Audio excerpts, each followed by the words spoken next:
press record at the same time then? Yeah. I think. Okay. All right, James, take it away. Ready whenever? What's up, guys? Back again with another episode of the Futbol Apex podcast. Now, this week we've got a special guest in Joseph Porco, and he's a big Juventus fan, and he'll add another dimension to Serie A analysis, which will come in clutch because of Juventus' shocking performance against Fiorentina in the midweek. But ahead of that was a result from today, which blew my mind at least, and it was Arsenal beating Chelsea 3-1. Now, Arsenal were in 15th place, and Chelsea were in contention for breaking into the top two. That was all thrown out the window by an actually marvelous display from Arsenal. And Joseph, I just want to start with you. Did you watch the game, and what were your takeaways from that match? Was it as shocking to you as it was for me? So I didn't end up watching the game. Just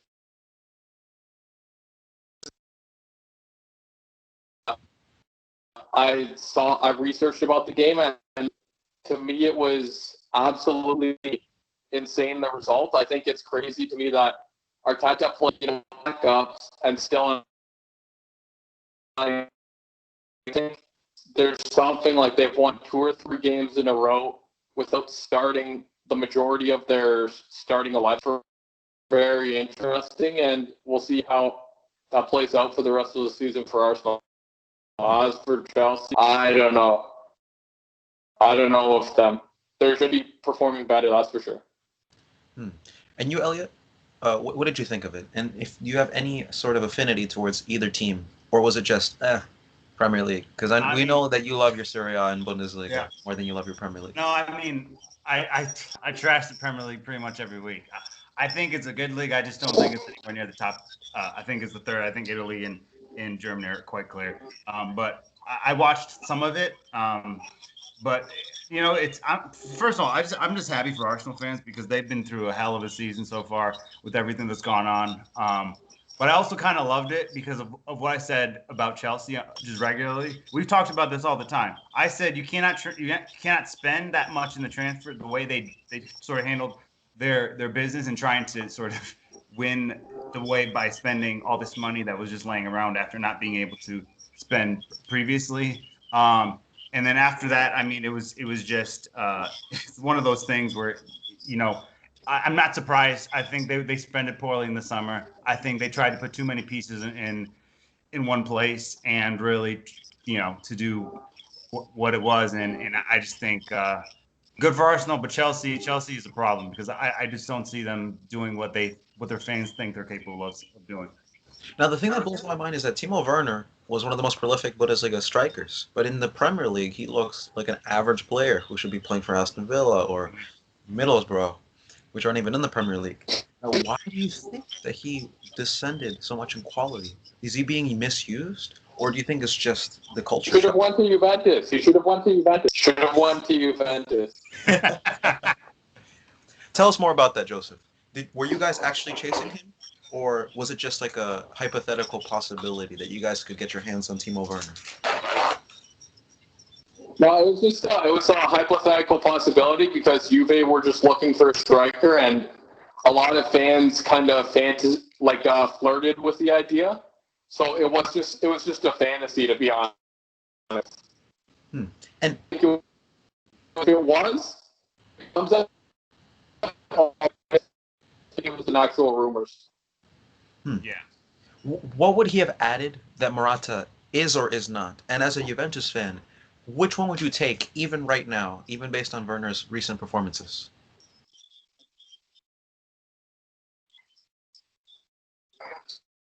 I think from better goal scoring, a better time. I mean, I don't know. Morata's good off the ball. Werner would have added a lot more, I guess, finishing ability. And as for this, it's just not working out for him. I guess because maybe he doesn't fit the system. I haven't really watched, but you're right. He definitely doesn't look great this season so far. Now, shifting to Juventus, because that's your area of expertise, what is your synopsis of their season so far. Yeah. Like, what do you think they should have been doing better, and what do you think they've already done really well? And grade them based on the season so far. It's so tough to grade them because it's so early. Not trying to make excuses for my team. I know a lot of people would say, well, I think right now what's happening with Juve is what should have happened under. I think right now they basically rebuilt their midfield. They basically bought a new midfielder. Now Pirlo's trying to find, the best starting 11, the midfielders he has to start consistently. So there's a lot of growing pains with the team. However, I'm happy they got him first in their group over Barcelona, which was huge. Really happy that, they continue to play as the season goes along. Unfortunately, that Fiorentina match wasn't exactly, that was a horrible game all around, but generally I think they've been improving their performances, and I don't know. I think just with Pirlo, he has to find what his best starting 11 is, especially in that midfield, because Juve now this season has so much options in the midfield compared to other seasons. So we'll see how he handles that. My question is, why do you think Pirlo, of all coaches, was brought in, knowing that it was a win-now situation with Cristiano Ronaldo aging, and that project essentially being make or break for him? Because if Cristiano Ronaldo doesn't win the Champions League this season, it starts to look more likely that he's on the way out. So them picking Pirlo must have had some sort of significance beyond just him being a Juventus legend. Do you think he was there to rebuild the midfield? Or that he added another dimension of coaching? Or maybe because of him being a recently retired player, that added some sort of modernity to the game? Like, why do you think Pirlo was appointed in the first place?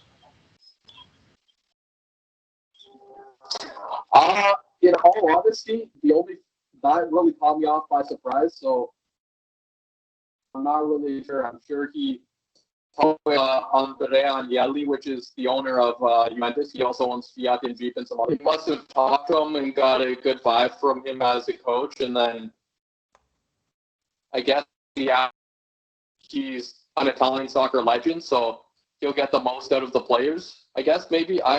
Honestly, I don't really know, because this caught me off by surprise completely. It was just a curveball. Like, it was just out of left. I really didn't expect it whatsoever. And you, Elliot, as a Roma fan who was a rival of Juventus, what was your reaction when Pirlo was appointed? Did you think to yourself, easy money, this is a mistake? Or did you think, wow, they must have something up their sleeve? I thought it was hilariously stupid, because Juventus is they basically hung on with the thread of winning the title last season. And if it wasn't for, this year's a totally different story, but last season, if it wasn't for Dybala, I'm not sure they would have been in the title race in the same way and been able to win that title. And Juve didn't like Sarri, and there's a lot of issues there. But I thought they should have made a change. But to make the change where you go from somebody who's been around a lot to Pirlo, who just got the job at the under-23, and to automatically make him the first team coach based on nothing, because he hadn't coached a game yet. I thought it was I knew Juventus was going to be involved in this season in Champions League place at least. But when he initially signed, I didn't think Roma was going to finish above them either. But what my thought was at the time was that it's open season for everybody else, because I didn't think that a Pirlo-led Juventus could win them in big games. And the team had already some issues with midfield and other pieces, and what they were going to do with the team going forward. I thought if this is a win now mentality, then it's a really bad appointment. If it's not a win now mentality, if it's a long-term situation, then it's perfect, because he's got the intelligence, he's got everything he has to become a big manager. But going from where he was to where he is now, I thought was a poor decision. But it just depends on the mentality. If the mentality is we got to win everything, then it's a bad move. If it's we're gonna build this thing for the future, then I have no problem with it. I think it's a good move in that respect. But again, I don't know what the mentality of Juventus is. but it's either it's one or the other. It's either horrible or great, depending on what they were looking for in hiring somebody who had literally no experience. Going into the last season or this season, I had coached more games at the top level, or not top level, but at all than Pirlo. So I just thought it was just making a plunge. And I just felt there were better options out there if they're trying to win now. And they are trying to win now. So by that definition, it's not a great signing. But if it's about building for the future, then I have no issue with the deal, and I think it's decent. What were the alternatives? Like, you wouldn't take an Antonio Conte or Massimiliano Allegri, which I thought was a successful manager. I don't know why he gets so much hate. I mean, maybe Joseph, you might know something that I don't. I thought he was a great manager. You know, that quarterfinal finish against Ajax, you know, it was a disappointing performance from them, but they act like he was a total failure, you know. But that was more about Ajax than it was about Juventus. Yeah, that Ajax team was something special. And you know, Juve had scored first twice in that game and couldn't hold on to it. So I don't think that's totally about Allegri being bad. I don't know. I just feel like there were better out there. You could have looked at even managers who weren't there, and I don't think Allegri bringing him back would have been a smart move.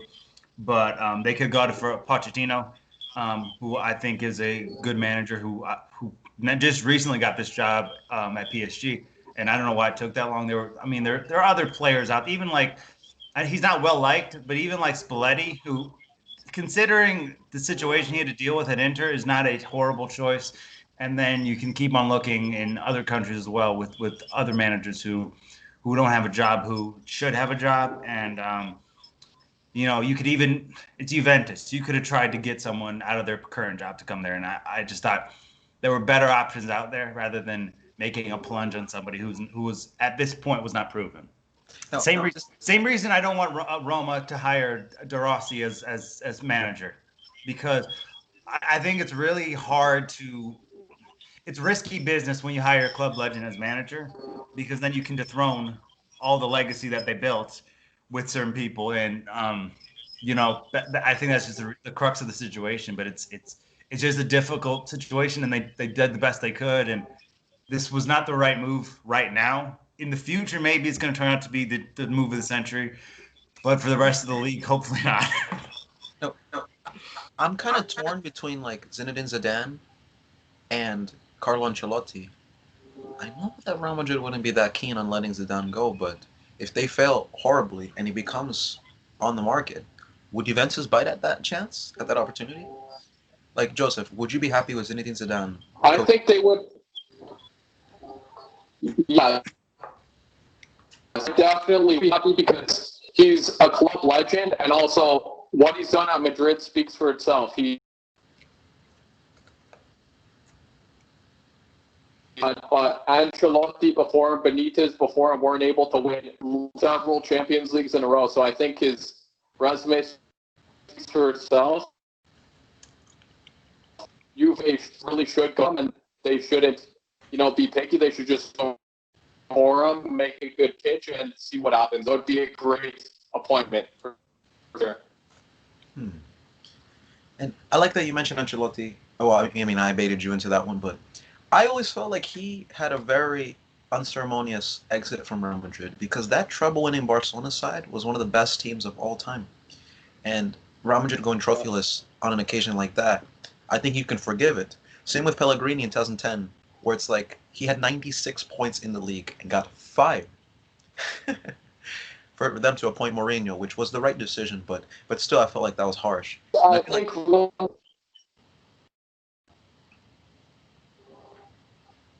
Yeah, I feel like Real Madrid is just.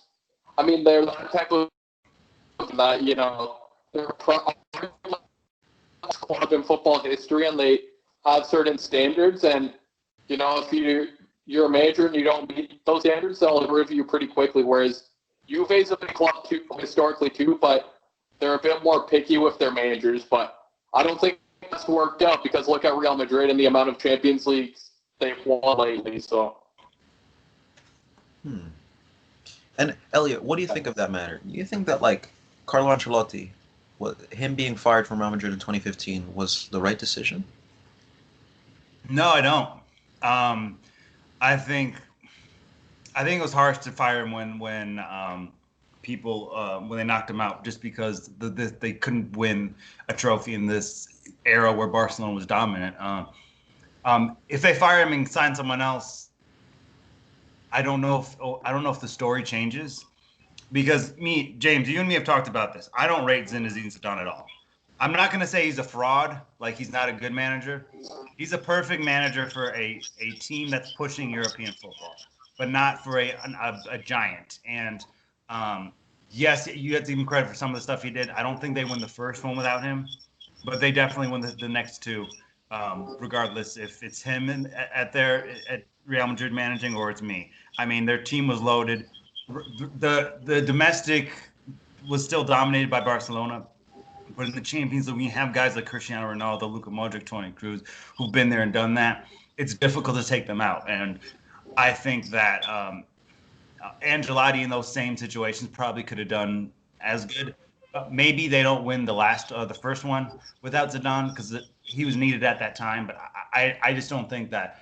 I think it was a harsh decision. But when you're Real Madrid, the biggest club in the history of football, you have to have those type of expectations and those sort of the way you think about going forward. You had to say, oh, we won nothing. We got to get rid of this guy. I don't think it was the right choice, but I understand why they would make a choice like that. Because there's only a few teams who would make a decision like that sort of regularly, and it's like Bayern Munich or Real Madrid. You know what I mean? Those are the two teams where if you don't make the Champions League final or you're not winning regularly, they say goodbye. So yeah. And so to add to that point, like, I mean, this is a bit of an off one, but Fabio Capello was very successful at Real Madrid too, just not on the European front, but domestically he was. And so for a club like Real Madrid, winning a Champions League is like winning 5 leagues. You know, like they prioritize European competition much more than domestically. So I feel like Zinedine Zidane is a great fit for their agenda, but once he starts to fail to win, like last season, won the league, but got knocked out of the round of 16 in the Champions League. Do you think the level of expectation of him that he's not reaching it anymore? Do you think like if he won the league every single year, won the domestic double, but didn't win the Champions League, or even come close to doing so, that he would be at risk of getting fired? And if that's the case, do you think that this season they have to win the Champions League? Oh, for sure. Go ahead. Yeah, I think so. Yeah, I definitely think so. Real Madrid, because of, I guess I come to a caliber of club there, but just, if he won the league like 9 times like you can win the Champions League,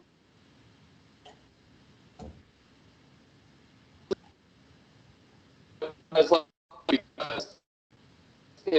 Real Madrid prioritizes, whereas other clubs more prioritize trophies in general, not just the Champions League. So, yeah, he would definitely be fired within the first 2 seasons at Real Madrid if he didn't win the Champions League and just won the league. And so, my question to you guys is, Zinedine Zidane, let's say he gets knocked out by who are they facing again? Atalanta, your favorite club, Elliot. If they get knocked out by Atalanta, which would be a shocking result, Zidane's going. Is he not? I think it's going anyways because Yes. Because Atletico Madrid is winning La Liga this season, and this is a weak La Liga. If there's ever a chance for same with the Premier League, but the Premier League has one of the best teams in like the last 5 years, so it's a little different. But for them, the rest of the league isn't that strong. Atletico Madrid can have an off day, and they beat them in that matchup. But the Atletico Madrid is going to win the league. They're much better position. They are better all over the place. They have a better manager, and it's all this stuff. So Zidane will maybe hang on to his job longer than he would have regularly just because of the three-peat, but and the 2 league titles. But again, if you don't win this La Liga with Barcelona being as horrible as they are, and a lot of these other teams that usually are good really underperforming, when you have Real Sociedad, and all due respect to them, they should not be in a title chase based on the team that they have. And it's amazing the way they were able to get David Silva and all this other stuff. But it's just, there's just this league is not strong enough for for it to be like to give him a break for not winning it. He has to win it because it shouldn't be that difficult. Yes, João Felix is amazing. Yes, Atletico Madrid are loaded, but if that's the only team you have to sort of outduel, then it should be very doable for you. So if they don't win the La Liga, they should fire him. Will they? I don't know, but they should. They definitely should if they don't win La Liga. And I think that's even more important right now than the Champions League, just because the La Liga's at its weakest point in the last couple of years. So if you can't win the La Liga based on the way it's set up, you're just not the one for Real Madrid. And do you think there's been like a power shift between like how dominant the Liga used to be? Oh, I'm sorry, Joseph, you can go. Yeah, so I think that in regards to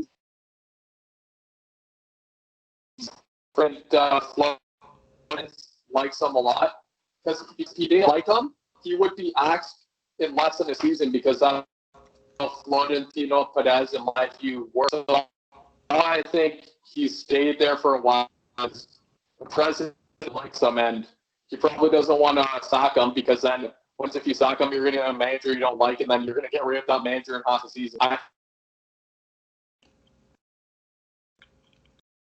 Might stay. That's the reason why I think he might stay.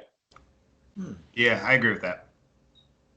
But I like your point though about Atletico winning the league and them even having contention for performing well in the Champions League. But that still doesn't save face for the fact that the league has been declining over the years. It is. Their dominance over the last 2 years. Barcelona making that semifinal. Yeah, right. What's happening right now is not reflective of how great Real Madrid were. I'm just saying at this very moment, right, it's a different ball game. Fair. No, but like I was gonna say, there has been a decline in La Liga, and I want to say all the leagues as a whole, because Bayern Munich, even the best team in the world right now, used to walk the league by 10 points plus. And 2 seasons ago, they went to the final day to beat Dortmund, or to edge out Dortmund to win the title clinch. And I feel like there's just been a decline in football. Do you get that vibe too? Or do you just think that Messi Ronaldo fading off has been a factor? La Liga. Go ahead. You go ahead. I'll go after it. So for me, generally, I want to sound like an old man that likes on new football because I like this style of football. It's more, it's faster, it's more athletic. But I think the problem is, like Messi, generally in football, you have Messi and Ronaldo who could be the best in almost pretty much any era of football. But the problem is you don't have enough elite talent close to Ronaldo and Messi. Whereas in other generations, you had way more elite talent. So you had, last generation, you had, let's say, Ronaldo. And you had the likes of Iniesta, although they were young. And you had the likes of, Maldini. You had Puyol. You had some players, right? But now I just think the elite talent isn't there as much. I mean, obviously Ronaldo and Messi are on different planets, but every other player is a step down by a large decline. Now, when City, I mean, it used to be the best league, I'd argue, until I'm going to say 2010, and then it really started to decline. But it's improving again. Obviously, it won't be like before because, I mean, let's be honest, before the elite talent it had, never got that. I think it's actually improved. Listen, I think generally Arsenal and Man U have declined like crazy, but I think the league as a whole has gotten better in quality. 15 years ago, it used to be just dominated by Arsenal and Man United, but now it's although Man U and Arsenal are declined like crazy. It's kind of weird to see. And what do you think is the solution to that all? Like, how can the leagues get better? Do you think that there needs to be like financial takeovers, like how Chelsea did? Chelsea put themselves in contention for winning Premier Leagues when Abramovich, bought the club and invested over €1 billion into them. Obviously, that's not as feasible anymore because of financial fair play and Manchester City, basically. But how do teams across Europe start to compete more, and how does that dominance remove itself from the Premier League and equally distribute itself to the other leagues? So I'm gonna, for me, I think you look at Bayern. They have so much money than any Premier League team basically, and they don't spend a lot, and they won the Champions. I think that teams should invest more into youth development and their academies. I think that football in general is gonna get to the level, because for me that's where the youth and academy level. That's where I think a lot of teams should improve. For example, Juventus, a lot of their academy players like Moyes and some other players they've sold off or they've loaned and they haven't been given a chance. So I think a lot of bigger clubs are being like development and also put their money into their academies, because that's the key to helping football grow once again, in my opinion. The quality, at least. Now, when Barcelona did that, they obviously had the best midfield of all time. I mean, in my opinion, Xavi, Busquets, Iniesta, all born and raised from La Masia Academy. But now they're struggling. So while I agree with you that that's the most feasible method, it's not always an immediate success. So what would you say for like a club like Barcelona who are in crisis that they should do if they want to get out of the hole that they find themselves in? Do you think that they should sell players and try to get bargains? Should they even sell Messi? Like, what kind of resolution do you see Barcelona making to find themselves out of the hole that they're in?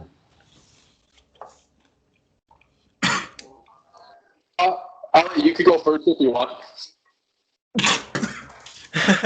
Sorry. All right. Sorry. My apologies. The problem is, I get what you're saying with all that, but at the same time, La Masia for the same is not having as much success.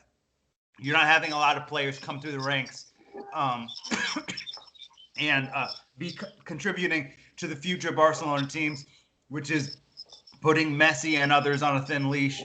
And then you sell Neymar, you buy a bunch of players that are no longer with the team anymore to try to replace him, and all the money that's being dished out isn't working, largely because you don't have a lot of players coming through the ranks in La Masia, other than I think Fati and Pedri. I think those are the only two players. And you just look at all the academy products that Barcelona did have that are now playing for other clubs. The Ajax goalkeeper, for example, is one I didn't even know that played for Barcelona until recently. And there are other players in that quality level that are now playing with other clubs, like Joseph brought up. Moise Kean at PSG is just killing it, and that's someone that Juventus could very much use, because they're sometimes very much relying on Ronaldo, and that's saying something, because there have been lots of times this season where he's just not shown up, and you can't. He's been amazing, but you can't rely everything you got on a 36-year-old or 35-year-old to perform. Same with Barcelona. Messi is doing everything mutually by himself, and he's not having the season that he's supposed to have, largely because of everything else that's around him. He's around a bunch of trash, and Messi is still Messi, but people don't think that he is because he's not still putting up the numbers, goals, and assists that he usually does. So, I mean, La Masia is the one, though. I think you need to start producing more talents from your youth, because that's what Barcelona has always done. And for their inability to do that, and then buying players that they shouldn't be buying, Griezmann to Barcelona never made not a grip of sense, and they bought him anyway because of his name and all that other stuff. Dembele went to Barcelona when he was the hottest thing in the Bundesliga. And then you look at that situation, and they only did it because of the branding, the recognition. And then you have someone up there not being able to run this club in a productive way, and it's a whole different thing. And it's very difficult for all that. But again, I think it comes down to the fact that what have Barcelona always done? They've always built through the La Masia, and now they're not doing it anymore. And they're becoming a little Real Madrid like, where they're just buying all the big names that they can find, and it's not producing into winning football. And then you hire managers that should never have been even on the card of people you should hire. Koeman is going to get fired this year. He's been terrible. And frankly, there's been a lot better out there that they've left sort of opportunities on the table, and Barcelona's just in a total mess right now. And if you're Messi, you want to leave that situation because it's becoming rather toxic, especially of all the other outgoings of the club, and it's just not what it was. Barcelona probably is the top 3 club of all time, but they're not acting like it. So Yeah. one club that is top 3 of all time is Bayern Munich. You know, and so I always wanted to know, Elliot, how long you said that they could win 3 in a row, just like Real Madrid I think could. we'll win 3 in a row. Yeah. Joseph, what are your takes on them? And as a Juventus fan, do you see them as a rival, or do you see them superior to Juventus, or what is your take on a club like that, where you know they're the team to beat and you want to get to that level? You know, and also, Well, it's funny. Hold on. Juventus and Bayern Munich both have this kind of system where they can get players for free and almost have this monopoly over the league. For example, Pirlo, I think Andrea was a free transfer, although it wasn't within the league, but it was still a free transfer. Rabiot, Matuidi, I don't know, but they've gotten a lot of free players. Same with Bayern Munich with Goretzka, Rudy, Lewandowski. List goes on and on. But like in 2016, when Juventus and Bayern were almost on the same level, it's separated since then. Whereas like Bayern Munich has just skyrocketed in potential and actually realized their Champions League dreams, despite their failures in years past. Whereas Juventus, they've stagnated. They haven't gotten they went to the final in 2015 and 2017, but they didn't win it. And so, as a Juventus fan, Joseph, how do you view Bayern Munich? Are you do you guys want to be at that level, or do you just think that your time is coming, just like their time came?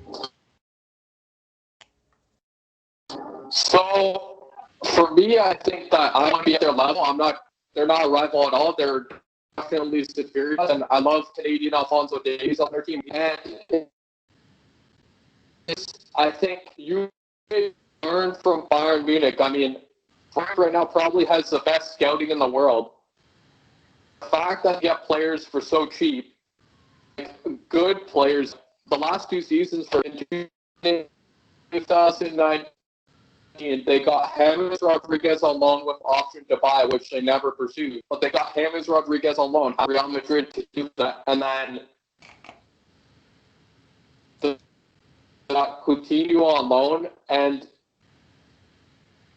I don't really know how they got Barcelona to just loan Coutinho out. And Barcelona anyway, so I don't really understand that. But it's just, I think Juve scouting has to be a lot better.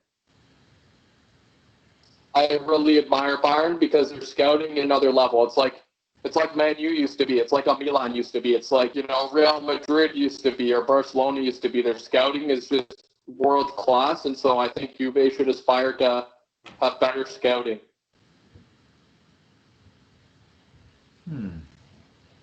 And speaking of scouting, I don't even know what the reference is for the Juventus Academy, but do you guys have any blossoming talents? As Elliot was mentioning before, Moise Kean was one of the ones that they let go.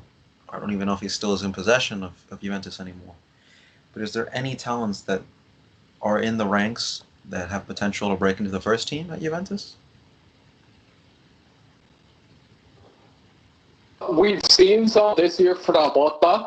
He's a left back. He's broke into the team, and Portanova.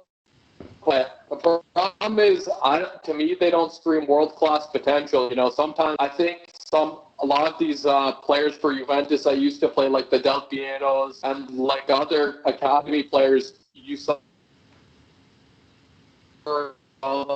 ever they screamed world-class. Right now, I don't think Juve has any academy players that really scream to me world-class potential. So they can be starters, but maybe serviceable. They just don't scream world-class to me, and that's a huge concern for sure, long-term.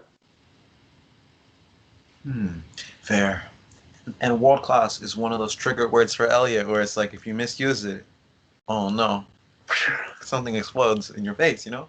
And Yeah. so my question to you is, this might spark some debate here, which is good. Joseph, how many world class players play for Juventus? What would you say? Right now, Yeah. okay, so Chiellini's tough. I don't think he's world class. Actually, I think he's world class when he plays, but he's injured often. So and maybe Ronaldo. Every other player is not world class in my view. Or Buffon, but he's not. He's not like the best goalkeeper. What about the Yeah, he's not world class anymore. I think it's just, no. He's not. I don't think he's world class. He's not world class because he's just not able to adapt to Juve system. World class players, in my view, are able to adapt team systems. And look at Messi, for example. He's the number 10, and he plays as a right winger. Neymar is more of a technical player. He plays. If Ball wants to be a world Juve fans love him to be, then I think he definitely needs to adapt. And you, Elliot, what is your take on that matter?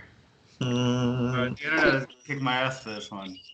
I think they have 1.5. One that I think is definitely world class, that's De Ligt, and one that I can be convinced that he is world class. Here's the issue I have with Ronaldo. Obviously, he has world class moments, and he can have this incredible stretch, a 7, 8, 9 game stretch where he just looks like the best player in the world. And then a week can go by, and he can have this just a stretch of inconsistency. So I would say for the time being, Ronaldo's world class.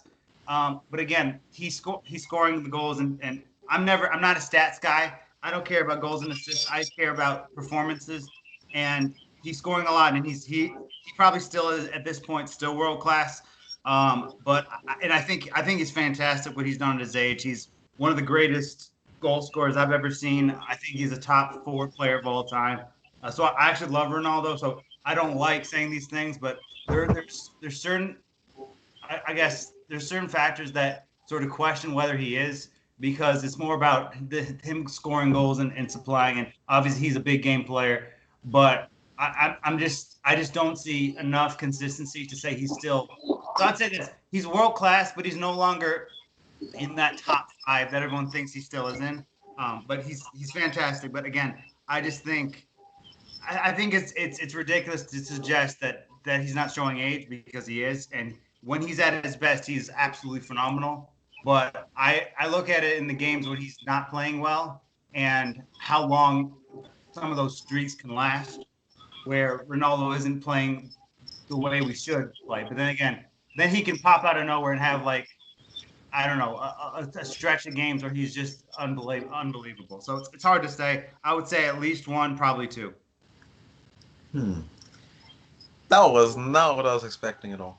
And Joseph, in that case, has De Ligt not convinced you so far, or do you think that he just has potential to be world class, but has not realized it yet?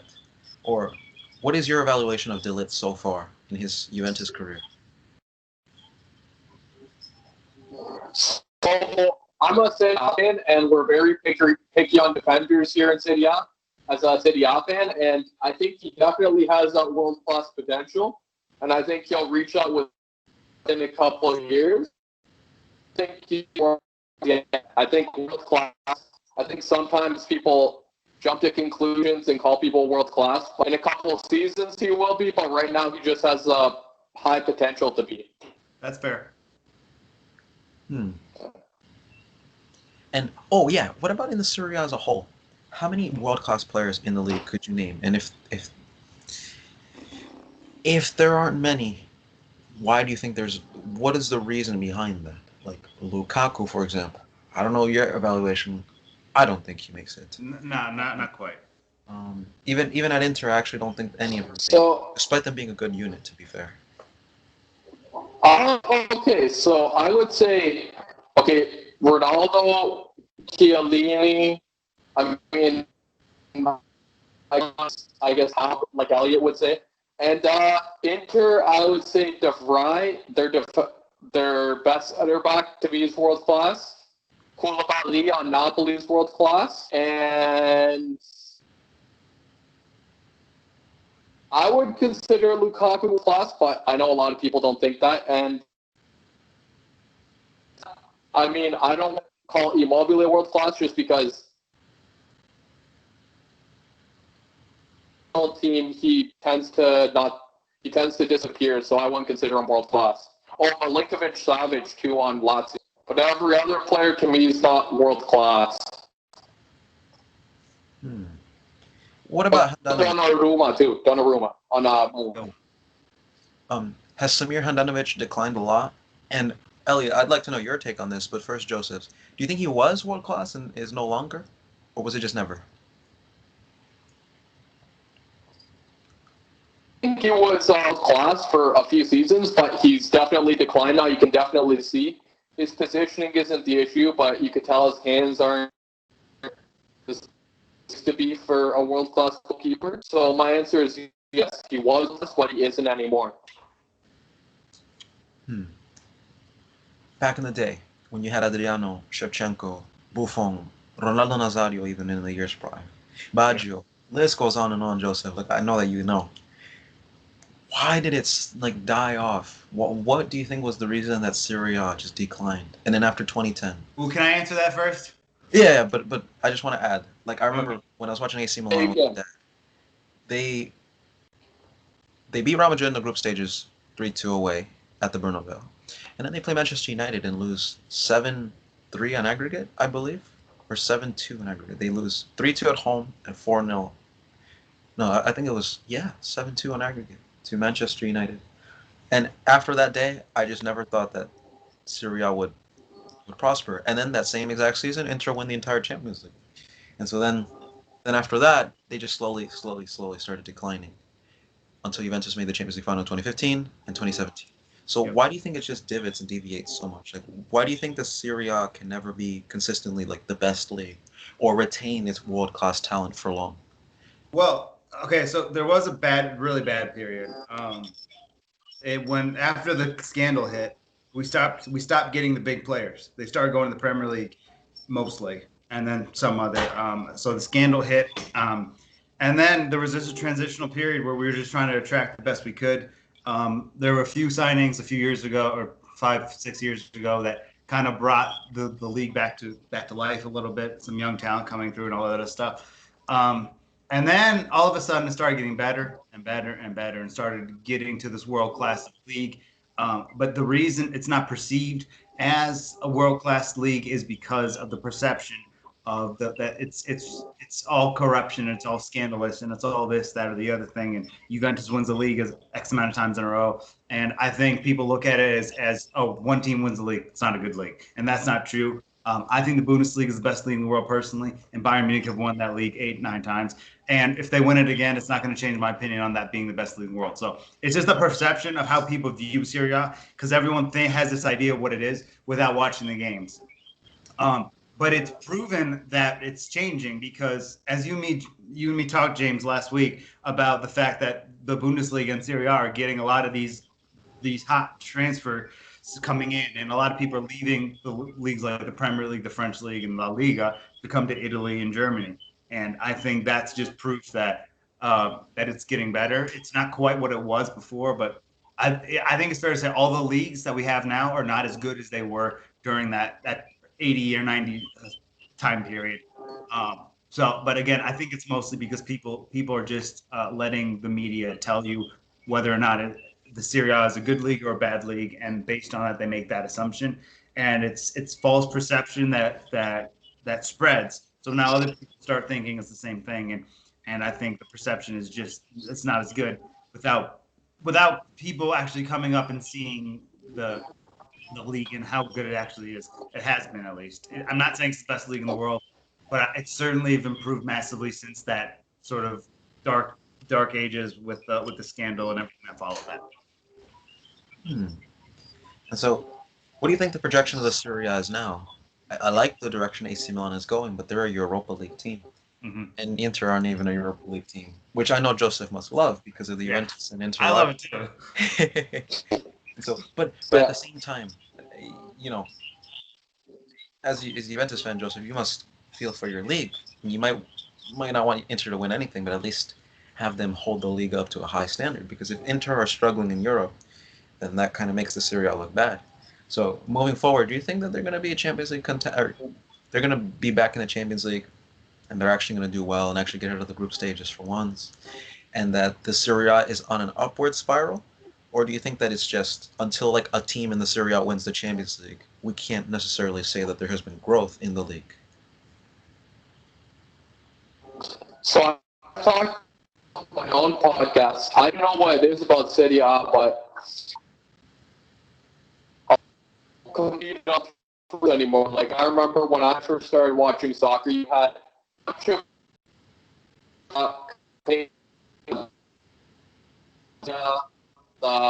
A title, but now I don't see that anymore. And I think a big part of it has to do with mentality.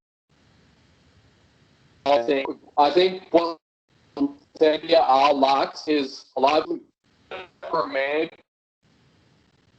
a huge, and then also they lack leadership on the pitch. And I think I've said this multiple times. A team like Napoli, for example, they're such a talented team, and I think they're very underrated, and they should be doing better in European competition. But the problem is they don't have like a leader. They don't have like a player who's won a bunch of trophies and is like a true leader.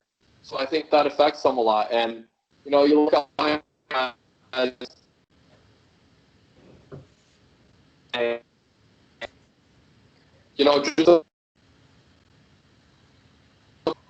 Real Madrid and Barcelona, two all Barca hasn't won the Champions League since leadership, in my opinion, and then just competence at the ownership level. I not making teams, and I would say it's also like for Inter, for example, like it's interest to have a more competitive league in Europe. I don't even think that's Juve. You know, you want more TV ratings. I don't care about the coefficient ranking, but keeping the track. If Juve just keeps winning the league and keeps going the furthest in Europe, then. And so. Well, it's not gonna not. It's just it will increase the rate that fans are, looking attracted to the league.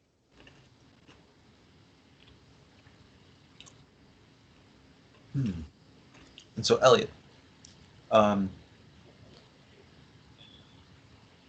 screw it, let's go for a classic.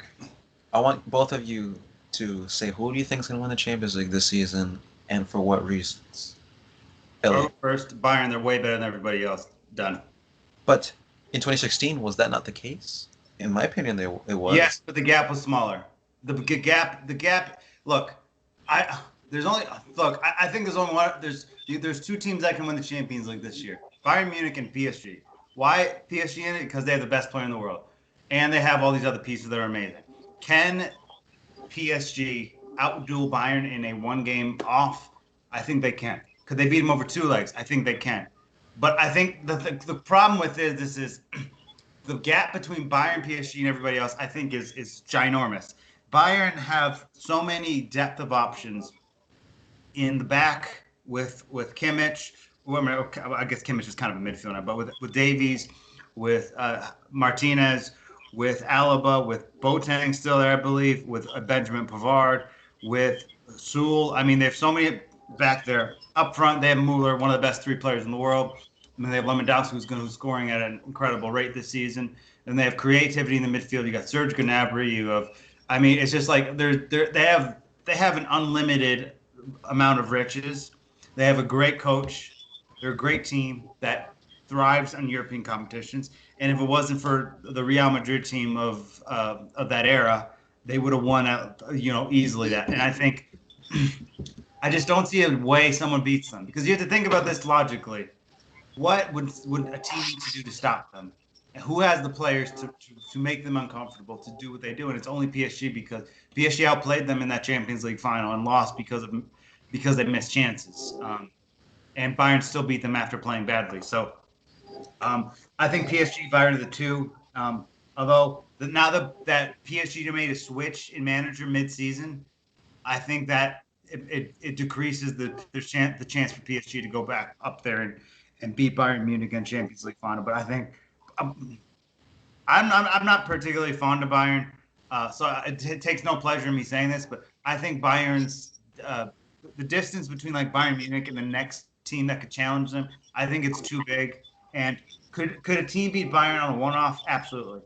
Could you beat them over two legs?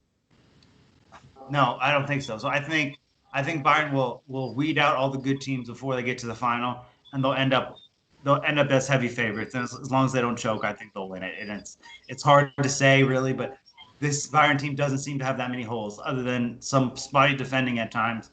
But they overpower that with how great they are everywhere else across the board. And you, Joseph?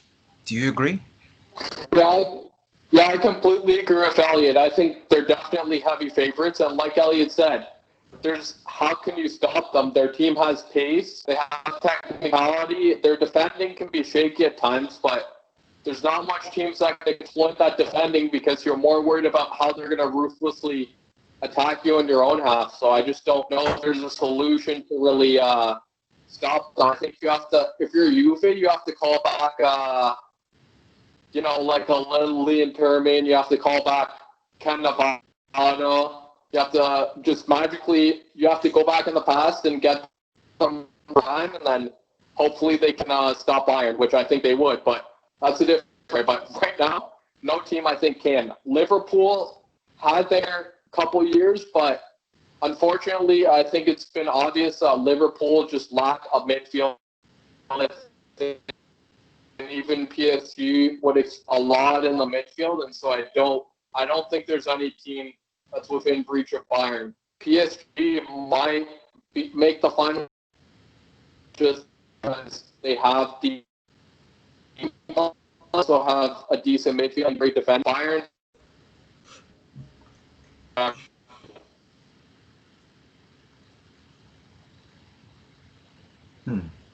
Well, I just think both of you are wrong, and that Inter is going to win the Champions League this season, and no one can dispute that. They're also going to get Luka Modric too. Inter Man United They're final. also going to get Modric. They're going to get Vidal. The dream final.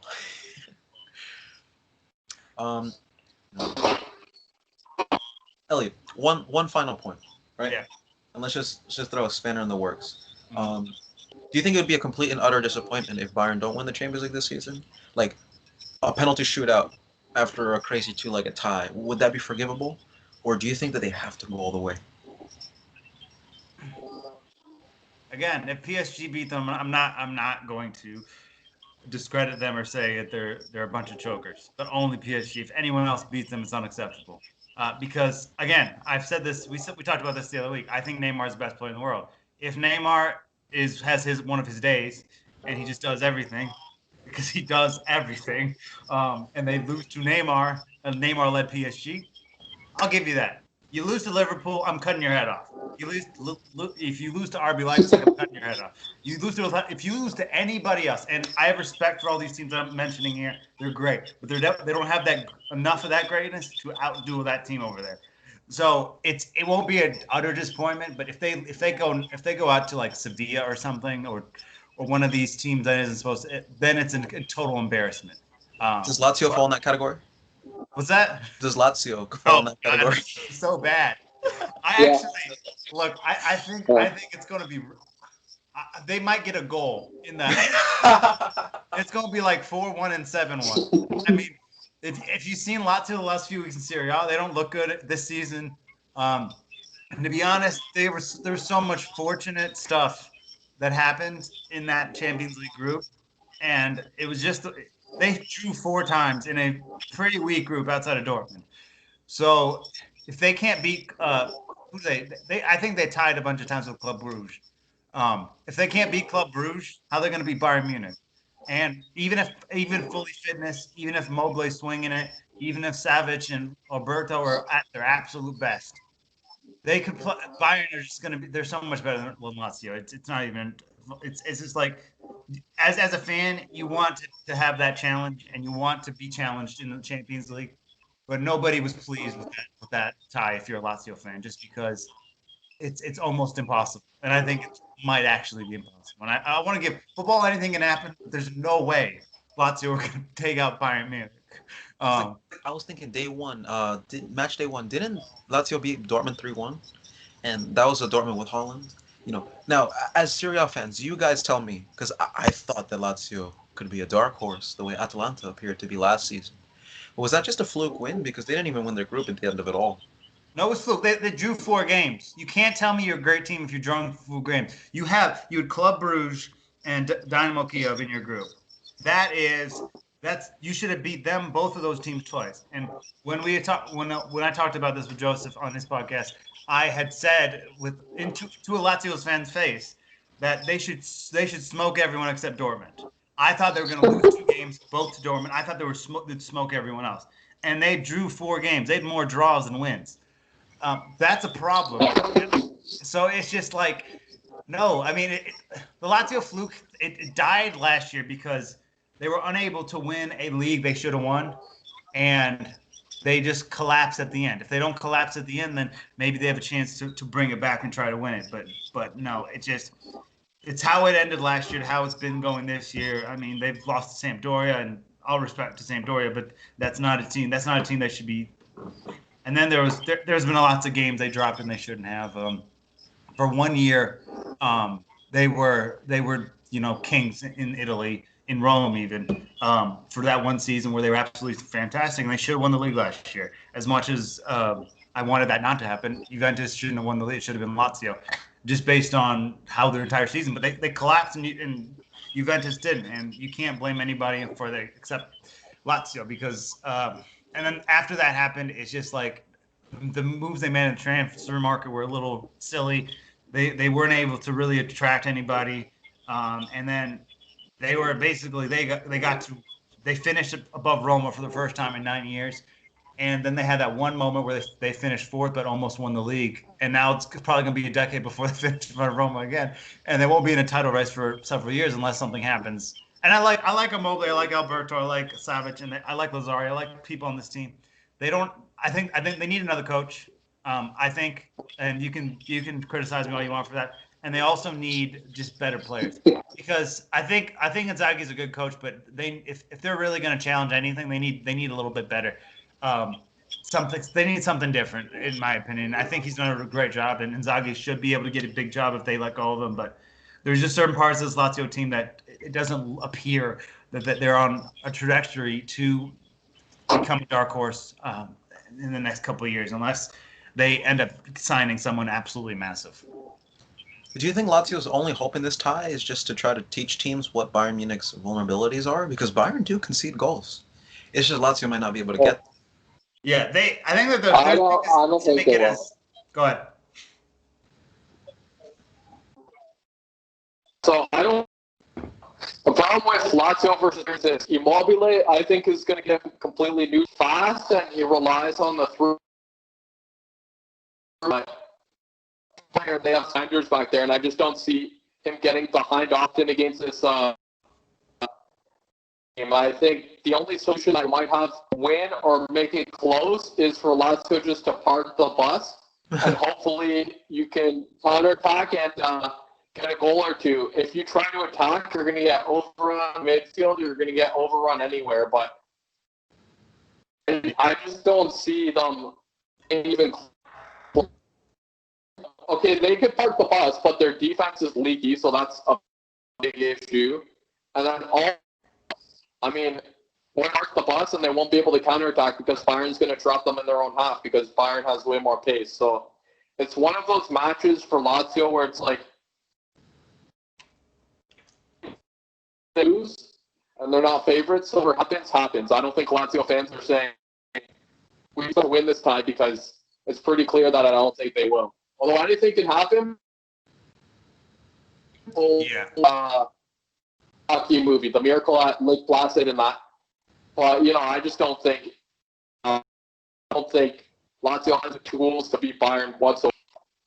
Yeah, I think they have to park the bus because if they attack, they'll get ripped to shreds, and it will be like it'll be borderline embarrassing. It could be like the Arsenal Bayern from a few years ago, 10-1 on aggregate or something like that, or even the Barcelona Bayern from this last Champions League campaign. They have to park the bus and hope they keep it close because I think if Lazio go, let's say they lose like I don't know 3-1 twice, so 6-1 on aggregate or 6-2 on aggregate or something like that. That's not that actually makes Lazio kind of look a little better than it, but it's just like the best they can hope for is keeping it close. But again, Lewandowski is going to prove his superiority in that tie, I think, and he's someone who's struggled with it occasionally, but I think that's just going to be a matchup that Lazio will not be able to handle.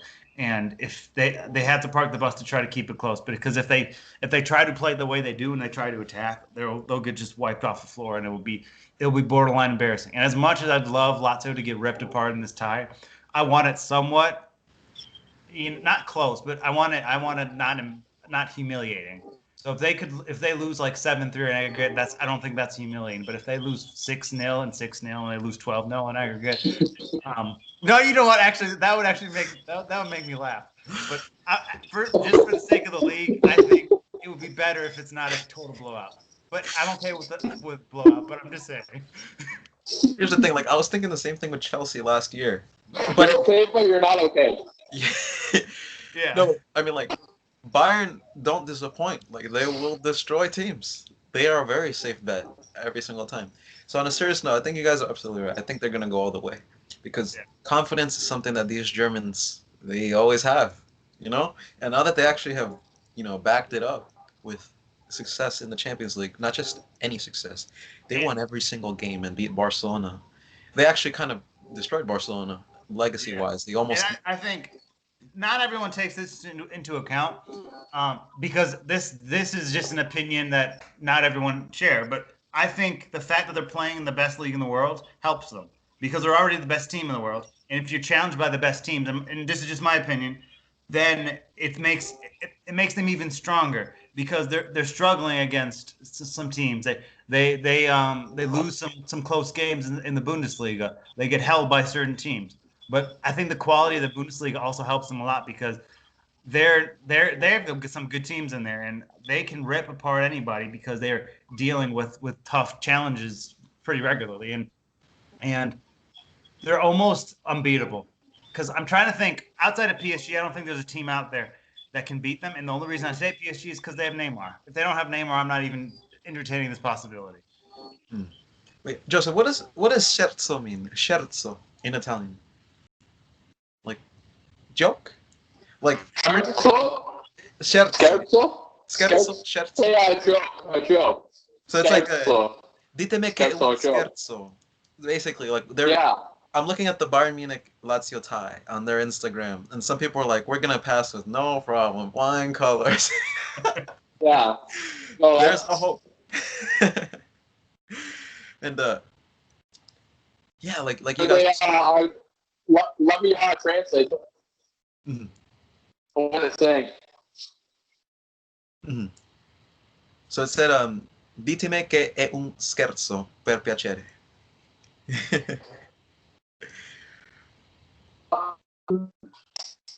Tell me.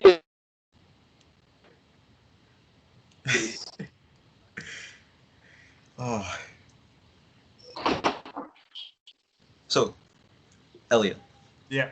You say this dominance is going to last 3 years. Is that a minimum? Is that an average? Or do you think this could be historic, like Real Madrid did in the 60s or late 50s, where they did five? I think this will go down as one of the 5 to 7 greatest teams of all time. And without superstars? I think they can win 5 in a row. Oh. Okay, hold on. I'm not predicting that to happen. But they certainly can. If like the thing is, they're already so dominant already that the gap between them and everyone else is it's the fucking Pacific Ocean. I would not want to, in a weird way, I'm glad that Roma aren't in the Champions League this season because I don't want to have to deal with that problem. but it's just like they have so many good pieces, and every year they're able to grab more depth and more pieces. Coutinho gone, Perisic gone, and they were able to grab some pieces. They got a great young player in the ranks, Muscala, who's been really good this season. He's only 17, and then every year they're going to spend. So Thiago's gone. They could go for somebody else in the midfield next summer. They could even get like Barella or something. I think Barella is really good, but I think that's another player they could go after. You could go after pretty much any amazing midfielder, even if they have so much sort of momentum driving them that they could even go for someone like Pogba. And I don't think Pogba to Juve is a good move. I think he's got too much lost in his game. But just a player of that stature could be attracted to Bayern Munich, and I think they're going to continue to get these incredible players, and they can build us up over the next 5 years. So it makes it impossible for them to lose a Champions League game, and I think they can win 5 in a row. Will they? Probably not. But do they have the capabilities of going 5 straight? I think they certainly do. But again, if I were to guess, I would guess they do at least 3, and then after that, who knows? But I think they have enough for 3, and 5 is possible because I think they're going to continue to upgrade every year.